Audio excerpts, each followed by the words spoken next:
No matter what time period of history you look at, one thing remains constant. Humans love to have sex. The Middle Ages were no different. However, sex during this time could cause all sorts of problems, especially concerning the church and your eternal soul. But that didn't stop people from having sex. And wherever there's lots of sex and not a lot of medical knowledge, STDs run rampant.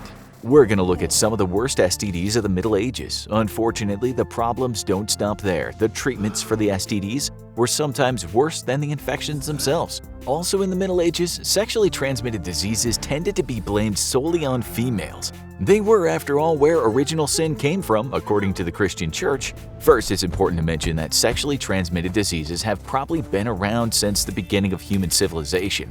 There are clay tablets, papyri, and paintings from ancient times that depict discharge from the genitalia associated with STDs. So STDs are a part of human history. This isn't surprising since humans tend to have a lot of sex, which is an easy way for pathogens to get from one body to another. During the Middle Ages, physicians in both Europe and Arabic countries kept records of different diseases of the genitalia.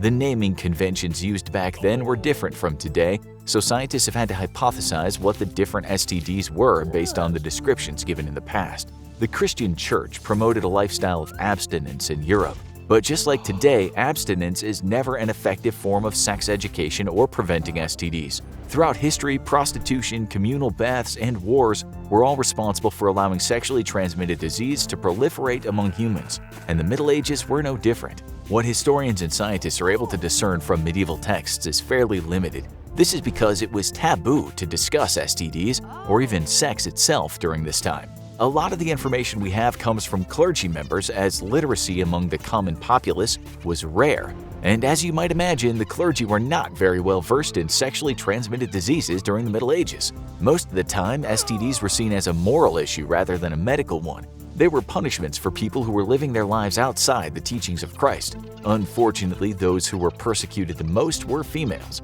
This is again because all the evil in the world could be traced back to Eve's original sin of eating from the tree of knowledge, or so the church believed. As we'll see, it was rarely a woman's fault that the STDs were being passed on. It will make you sick to find out what some men were willing to do to rid themselves of their STDs. Let's start by identifying some of the most common STDs in the Middle Ages. Again, the names we have for certain diseases today are not what the people of medieval Europe called them.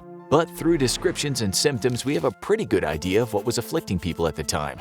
There was one disease no one wanted to take responsibility for. It was considered a foreign disease in almost every region of the world. For example, in England, Germany, and Italy, it was called the French disease. In France, they called it the Neapolitan disease. Russians said it was a disease from Poland. Turks said it was a Christian disease, and so it went around Europe, Africa, and Asia. But what was this mysterious STD? The disease itself can cover the body in sores. These sores are often painless, which made the disease even more dangerous because people didn't think it was harmful. However, as the disease progressed, things got much worse. The skin could break out in rashes and lesions could form in the mouth, vagina, or anus. The disease could also cause fever, swollen lymph glands, hair loss, muscle aches, and fatigue. But it was in the final stage where things got really dangerous. If left untreated, the disease infiltrated different organ systems, including the circulatory and nervous system. This mysterious STD could then cause paralysis, blindness, and dementia. If the disease continued to progress, it could eventually lead to death.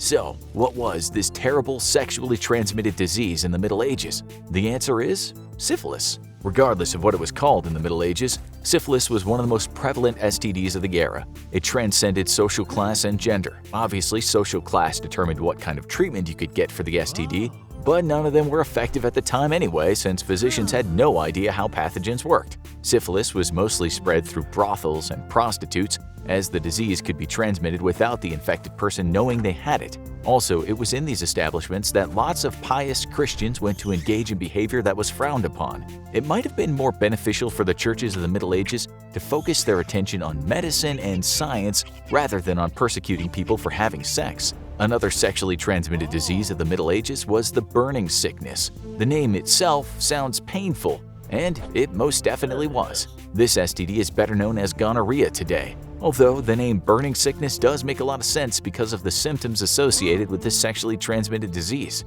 The burning sickness was widely spread across medieval Europe due to its high infection rate. If it was found that a woman was carrying the disease, she could be kicked out of the brothel she worked at. However, this rarely solved the problem or the spread of gonorrhea. People who had contracted the burning sickness felt a burning sensation while urinating, hence the name. They had also a white, yellow, or green discharge from the penis or vagina, so once someone had progressed to this stage of the disease, it was pretty obvious they had the STD. Like with syphilis, the blame for the STD fell almost exclusively on women. And again, like syphilis, there was no cure during the Middle Ages for the burning sickness. Although, unlike syphilis, gonorrhea was almost never deadly, only shameful and extremely uncomfortable. Another disease that spread through sex during the Middle Ages was not technically an STD. However, it was associated with the carnal act by the people of the time. Leprosy was not uncommon during the Middle Ages, and the disease could easily be passed from one person to the next during sex. The problem was that the bacteria could be transmitted without someone showing any symptoms. With this disease, like all the others, women were blamed for the spread of leprosy when it was transmitted sexually. The term leprosy was actually used in the Middle Ages. However, it was kind of a catch-all term for any disease that caused sores or lesions. So if a doctor wasn't sure what a disease actually was, he recorded leprosy. What we do know is that the disease itself causes sores and swelling, which can eventually lead to the destruction of nerves. This can cause paralysis, shortening of toes and fingers due to reabsorption, blindness, and disfigurement. You may be wondering what cures were available for STDs during the Middle Ages. Surprisingly, going to a doctor can actually be worse for your health than the disease itself. Most doctors of the time worked under what was known as the humor theory. Basically, the idea was that everyone is composed of certain elements and that they must be in balance to be in good health. Therefore, treatments weren't necessarily developed to treat the STD itself, but instead to rebalance the different elements of the body. As we know now from modern science, this is not and never was an effective way to treat illness. Oftentimes, mercury was given to a person with syphilis to help cure the STD. The patient would rub the deadly poison right on the parts of their skin where the sores and lesions developed. This allowed the chemical to get inside the bloodstream and made them even more sick. But the practice continued to be used even though its success rate was 0. Another great way to treat STDs in the Middle Ages was through leeching. This is when the body is covered in leeches, which were thought to suck the disease out of the body. This obviously did not work, but yet again, it continued to be a common practice through the Middle Ages. For men, there was an incredibly painful and incredibly ineffective treatment for STDs. Doctors sometimes recommended hitting the genitals with a heavy object. This would cause massive amounts of pain and would not benefit the person with the STD at all. Oftentimes, the solution to an STD was to cover up the symptoms instead of treating the illness. This was done for a couple reasons. If you were a male and were engaging in adulterous behavior, you probably didn't want your wife to find out you had an STD from frequenting a bathhouse or a brothel. On the other hand, you definitely didn't want the church to find out that you'd been engaging in unlawful carnal acts either, because then you ran the risk of your soul being sent straight to hell, or you'd have to pay a lot of money to a priest so they would absolve you of your sins. Women whose only means of income was working in brothels needed to cover up their infections so they could continue to work. If given the choice between hiding an STD or starving to death, the choice was easy. The covering up of symptoms was done using dyes, animal fats, and even earthworms. It was suggested by physicians that the genitals should be washed before and after sex to prevent the transmission of diseases. These medical professionals recommended the best substances to clean your private parts were vinegar and urine.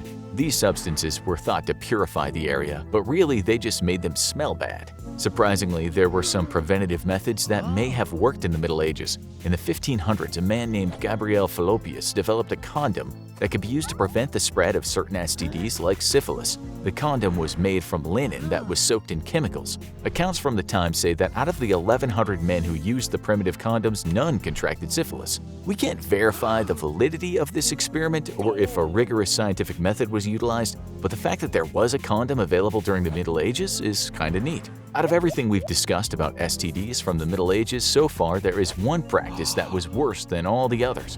And it's reasons like this why it's so important to listen to science and medical professionals. It was widely believed and practiced that to get rid of an STD, a man should have sex with a virgin. There is so much wrong with this idea that it's difficult to choose where to begin. It was thought that since STDs were a punishment for doing something bad, like having sex outside of marriage, the cure for the disease might be the cleanliness of the virgin. This meant men with syphilis, gonorrhea, and even leprosy sought out virgin women to have sex with. The most messed up part was that these women were not given a choice and forced to have sex with the STD-infected men. Let that sink in for a moment. There were probably hundreds of different STDs spreading around the world during the Middle Ages. The two main ones were most likely syphilis and gonorrhea. Both of these STDs are preventable and treatable today thanks to advances in medicine and science. Now watch Why Life During the Dark Ages Sucked, or check out Why Do We Actually Have Sex?